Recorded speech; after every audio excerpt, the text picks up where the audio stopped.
கள்ளக்கூடி கொண்ட கருணாநிதி வாழ்கவே, கள்ளக்கூடி கொண்ட கருணாநிதி வாழ்கவே, மக்கள் உள்ளம் கூடி கொண்ட உண்மை தலைவர் வாழ்கவே, கள்ளக்கூடி கொண்ட கருணாநிதி வாழ்கவே, மக்கள் உள்ளம் குடி கொண்ட உண்மை தலைவர் வாழ்கவே, கள்ளக்கூடி கொண்ட கருணாநிதி வாழ்கவே.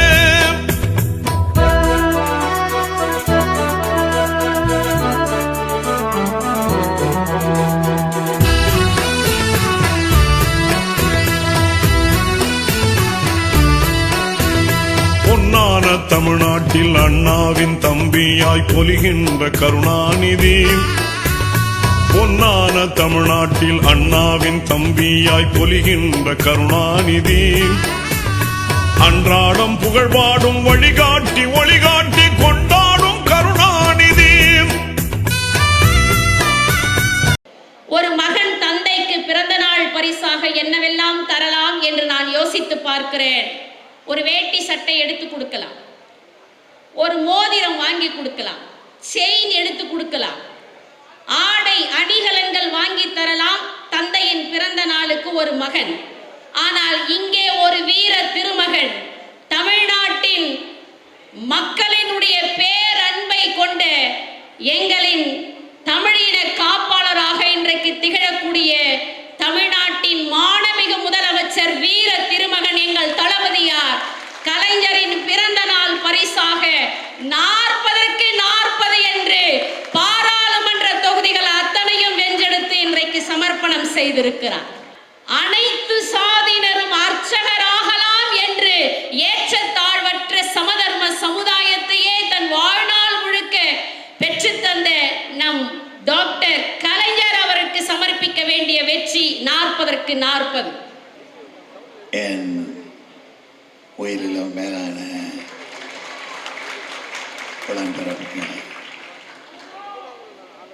இன்னைக்கு நாள் பூரா அவரை நினைச்சுக்கிட்டே இருந்தா குரல் கூட அப்படி மாறிடுச்சு.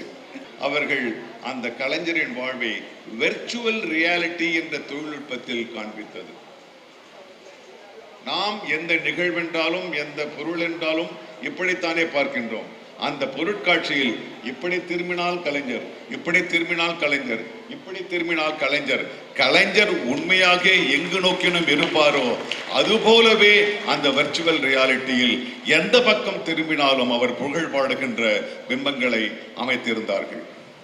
100 அல்ல, 200 அல்ல, 300 அல்ல, 1000 வருடங்கள் ஆனாலும் அவர் காலம் உள்ளவரை நம்முடைய மனதிலே இருந்து கொண்டிருப்பார். நாம் கற்றுக் கொடுக்கின்ற, நாம் உருவாக்குகின்ற அடுத்த தலைமுறையிலையும் அவர் இருப்பார். அது இருக்க வைக்க செய்ய வேண்டிய கடமை நமக்கு இருக்கிறது.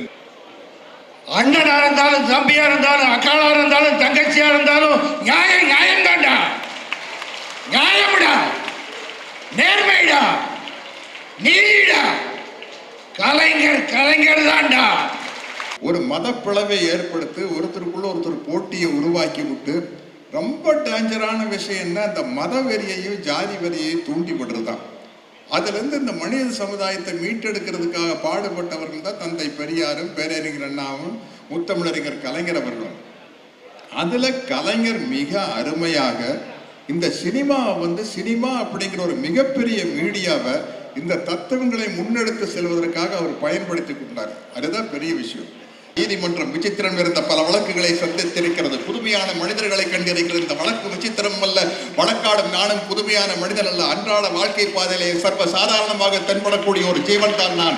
கோவிலிலே குழப்பம் விளைவித்தேன். கோயில் கூடாது என்பதற்காக அல்ல, கோயில் கொடியவரின் கூறாடமாக மாறிவிட்டதை கண்டிப்பதற்காக. பூசாரியை தாக்கினேன், அவன் பக்தன் என்பதற்காக அல்ல, பக்தி பகல் வேஷமாக மாறிவிட்டதை கண்டிப்பதற்காக. அப்படிங்கிற வசனத்தை அவங்க தோழல் எழிலரசி பேசும்போது நான் அசந்துட்டேன். கள்ளக்குடி போராட்டம் மிக முக்கியமான போராட்டம். 14 வயசுல ஒரு இளைஞன் தெருவில் இறங்கி இந்தி ஒழிங்கன்னு பயிற்சிருக்கான்னா, ஒரு 14 வயசு பையனுக்கு நம்ம எதிர்காலத்தில் சிஎம் ஆவோம் அப்படின்னு தெரிஞ்சா நின்றுப்பான். ஒரு பையன் 14 வயசு பையனுக்கு சிஎம் ஆகிறதுக்காகவே இதை செஞ்சிருப்பாப்ல. சமூகத்துக்காக மட்டும்தான் செஞ்சிருப்பாப்ல. எந்த விதமான பிரதிபலனும் எதிர்பார்க்காம, எதிர்கால லாபங்களையும் எதிர்பார்க்காம 14 வயசு பையனா இறங்கி போராடி கடைசி மூச்சு இருக்கிற வரைக்கும் இந்த சமூகத்துக்கு, சமூக நீதிக்கு கொண்டு வந்து சேர்த்திருக்காருன்னா பெரியாரின் கொள்கை, பேரறிஞர் அண்ணாவின் கொள்கையை கொண்டு வந்து சேர்த்து அதுக்கப்புறம் யாரு வந்தாலும் அதை உடைக்க முடியாத அளவுக்கு பண்ணிட்டார். நான் பெரியாருடைய தொண்டன். ஸோ நான் பெரியார் திடலுக்கு மட்டும் போவேன், பெரியார் கருத்துக்களை பேசுகிற இடத்துக்கு போவேன். தமிழீழ போராட்டம் உச்சத்தில் இருந்தப்போ தமிழீழ விடுதலை போராட்டத்துக்காக போனேன்.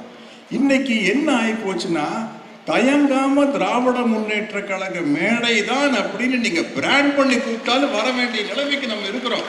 ஏன்னா இந்த மத புயலை அடிச்சு துரத்திட்டோம். இதை தடுப்பதற்கான ஒரே ஒரு கேடயம் திராவிட முன்னேற்ற கழகம் அப்படிங்கிற கேடயம் தான். இது விளையாட்டுல எவ்வளவு மாற்று கருத்துக்கள் வேணுமானாலும் இருக்கலாம். அதை ஒட்டி இயக்கங்களை வைத்துத்தான் இந்த மனிதர்களை பிளவுபடுத்தும் இந்த மத புயலை தமிழ்நாட்டிற்குள் வராமல் தடுக்க முடியும். அதனால இந்த கேடயத்தை தூக்க வேண்டிய நிர்பந்தம் இருக்குது. இந்த கேடயத்தை எல்லாரும் தூக்கித்தான். எனக்கு ரொம்ப மகிழ்ச்சி, 40க்கு 40 விட்டு அடிச்சு இந்த மட புயல் உள்ள வராம பண்ணாங்க பாருங்க.